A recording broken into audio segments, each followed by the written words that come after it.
చట్ట సవరణను ఆమోదింపజేయడం కొరకు ఇప్పుడున్నటువంటి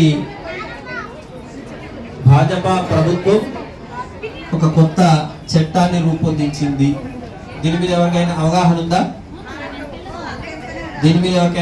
ఉందా? లేదా? ఏంది అంటే 1954 ప్రాంతంలో అప్పుడున్నటువంటి ప్రభుత్వాలు వక్ఫ్ బోర్డును ఏర్పాటు చేసి వాళ్ళు ఎక్కడికి వెళితే అక్కడ ఈ స్థలానికి వచ్చి ఈ స్థలం నాది అంటే చాలు వాళ్ళకి దారాదత్తం అయిపోతుంది. పేపర్స్ అవసరం లేదు, ఇతరత్ర ఏది కూడా అవసరం లేకుండా ఆ ప్లేస్ ఇప్పుడు మన ప్రాంతంలో మన అమ్మవారి గుడి ఉందనుకోండి, మన అమ్మవారి గుడి దగ్గరికి వచ్చి అయ్యా ఈ ప్లేసు వక్ఫ్ బోర్డుకు సంబంధించినటువంటి ప్లేసు, దీన్ని మేము తీసేసుకుంటున్నామంటే మనం వదిలేసి బయటికి రావాల్సిందే. అట్లాంటి స్థితి ఆ చట్టంలో ఉంది. దాన్ని సవరించడం కొరకు భాజపా ప్రభుత్వం ఒక కొత్త సవరణ చట్టాన్ని తీసుకొచ్చింది. దానికి మనం చేయాల్సింది ఏంటంటే మనం అందరం కూడా దానికి సపోర్ట్ చేయాలి. మన ఇంటి దాకా వచ్చి వాడి జెండా పెట్టేస్తే ఇంకా అవకాశం లేదు మనకు. కాబట్టి మనమందరం కూడా ఏం చేయాలి అంటే బాలకృష్ణయ్య గారు మీకు అందరికి దానికి సంబంధించినటువంటి ఒక లింక్ పంపిస్తాడు, లేదంటే క్యూఆర్ కోడ్ పంపిస్తాడు. ఆ స్కాన్ చేసి చివర్లో మీ పేరు రాయండి. ఏం చేయాల్సిన పని, చివర్లో మీ పేరు రాసి దాన్ని పంపించేటువంటి సెంట్రల్ గవర్నమెంట్ కు మనం కూడా ఈ చట్టానికి సపోర్ట్ చేస్తున్నాం. ఈ చట్టం రావాల్సి ఎందుకు ఈ మాట చెప్తున్నా అంటే తమిళనాడులో ఈ మధ్య కాలంలో తిరుచెందూర్ అనేటువంటి ఒక గ్రామం ఉంది.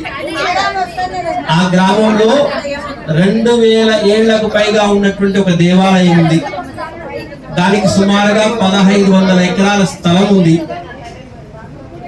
వక్ఫ్ బోర్డు వాళ్ళు ఏం చేశారంటే ఈ ఊరంతా మాదే, ఈ ఊరు భూమి అంతా కూడా వక్ఫ్ బోర్డుకి సంబంధించినటువంటిది అని చెప్పేసి ఆ గ్రామాన్ని మొత్తం క్యాప్చర్ చేస్తున్నారు, దేవాలయాన్ని శిథిలం చేసేస్తారు. కాబట్టి ఈ పరిస్థితి అక్కడ వచ్చిందంటే మనకు కూడా వస్తుంది. కాబట్టి మనం అందరం జాగ్రత్త పడాల్సిన దానికి ఏంటంటే ఇక్కడ చేయాల్సింది మనం ఆ స్కానర్ తో మీరు ప్రభుత్వానికి సపోర్ట్ చేస్తూ ఒక చిన్న హాఫ్ మినిట్ పడుతుంది, హాఫ్ మినిట్ కంటే ఎక్కువ పడదు, ఒక్క నిమిషం మనం మన దేశ భద్రత కొరకు మన భద్రత కొరకు ఖచ్చితంగా ఈ రోజు మనం ఇక్కడ నుంచి ఆ మెయిల్ పంపించాలి. ఈ రోజు లాస్ట్ డేట్, దానికి సంబంధించి ఈ రోజు లాస్ట్ డేట్. వాళ్ళు ప్రతి మసీదులో ఈ చట్టాన్ని ఆమోదించకూడదని పెద్ద ఎత్తున మెయిల్స్ పంపిస్తా ఉన్నారు.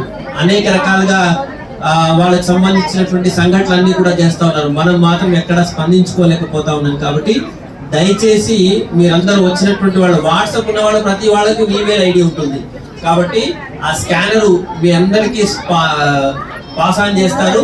ఖచ్చితంగా మీరు ఇక్కడ నుంచి దిగిపోయే లోపు అందరూ కూడా దాన్ని మెయిల్ చేయాల్సిందిగా మీకు అందరికీ కూడా మనవి చేస్తూ, దేశం బ్రతికుంటేనే మనం బ్రతికి ఉంటాం, దేశం ఉంటేనే మనం పూజ చేసుకుంటాం, ఒక ఫంక్షన్ చేసుకుంటాం, ఇతరత్ర ఏమైనా చేసుకుంటాం. కాబట్టి పెద్దలందరూ కూడా ఆ ప్రయత్నం చేయాల్సిందిగా మీకు అందరికీ కూడా మనవి చేస్తున్నాను.